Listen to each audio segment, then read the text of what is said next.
ডেতেও video কেউ সেরকম করতে পারেনি, কারণ আমার অবস্থাটা মানে খারাপ বলবো না, বাট যেহেতু আমাকে অজ্ঞান করা হয়েছিল তো আমি আমার জ্ঞানে ছিলাম না, সেন্সেও ছিলাম না ঠিকঠাক মতন। আমি এই যে গাইস, আমি এইমাত্র এসে পৌঁছালাম। টাইম এখন 9:30। এই যে আজকে ছুটির ডেট, সব কিছু ফর্মালিটি পূরণ করব, দিয়ে এই যে সব ব্যাগ বোঁচকা সব নিয়ে এনাকে নিয়ে বাড়ি যাব।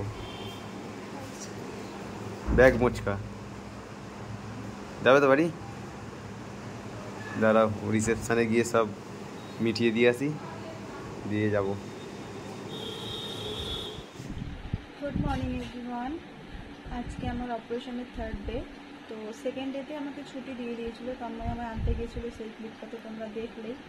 তারপর 1st ডেতেও ভিডিও কেউ সেরকম করতে পারেনি, কারণ আমার অবস্থাটা মানে খারাপ বলবো না, বাট যেহেতু আমাকে অজ্ঞান করা হয়েছিল তো আমি আমার জ্ঞানে ছিলাম না, সেন্সেও ছিলাম না ঠিকঠাক মতন। আমি কারোর সাথে কথা বলা বা চেনা আমি এগুলো কিছুই করতে পারছিলাম না।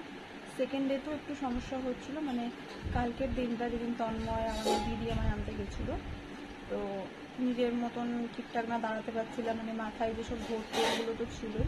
তো সেই জন্য কালকে আর পরশু কোনো রকম ভিডিও বলো বা কোনো রকম আমার সাথে কী হচ্ছে না হচ্ছে সেগুলো আমি তোমাদের সাথে শেয়ার করতে পারিনি।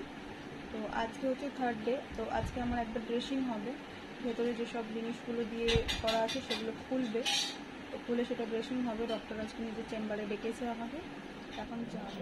তো আমরা চলে এসেছি ডক্টরের কাছে। তো এসে এখানে বসেছিলাম, আর মা বসে বসে বোর হচ্ছিল, সেই জন্য আমার ব্লগ দেখছে, আগের দিনের ব্লগটা। আর আমার 13 নাম্বারে নাম আছে, তার মধ্যে এত পেশেন্ট এখানে আছে জানি না।